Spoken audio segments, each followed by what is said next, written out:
ડાકોરથી 25 kilometre દૂર આવેલ મીનાવાડા ગામમાં દશામાનું ભવ્ય મંદિર છે। અહીંયા હજારોની નહીં પણ લાખોની સંખ્યામાં શ્રદ્ધાળુઓ પોતાની માનતા પૂરી કરવા આવે છે। સ્થાનિક લોકો દ્વારા માતાજીએ કળિયુગમાં આપેલા કેટલાક દાખલા છે।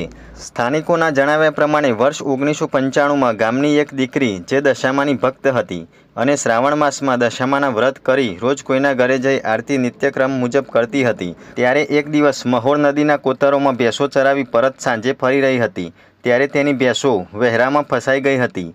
પણ ત્યારે દશામાની આરતીનો નિત્યક્રમનો સમય થઈ જતાં તે દીકરીએ માતા દશામાને ભેંસો બહાર કાઢવા તેમજ આરતી સમયસર કરી શકે તે માટે આજીજી કરી હતી। સ્થાનિકોના જણાવ્યા પ્રમાણે જે પ્રાર્થનાથી માતાજી પ્રસન્ન થયા અને સાક્ષાત ત્યાં પ્રગટ થયા હતા અને પાણીવાળા કાદવમાં ફસાયેલ ભેંસો બહાર કાઢી અને સાક્ષાત તે દીકરીમાં હાજર થયા હતા। આ વાત વાયુ વેગે ગામ અને તાલુકામાં ફેલાતા બધા ભેગા થઈ ગયા હતા અને ત્યારબાદ હાલના મંદિરનો જીર્ણોદ્ધાર કરવામાં જ્યાં આજે પણ તે દીકરી માતા દશામાની સેવા પૂજા કરે છે અને ભક્તોને તે દીકરી સાક્ષાત દર્શન પણ આપે છે।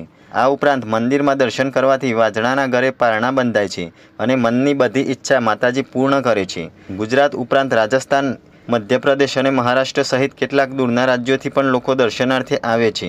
મીનાવાડા ગામનો 700 વર્ષ જૂનો ભક્તિભર્યો ઇતિહાસ રહ્યો છે।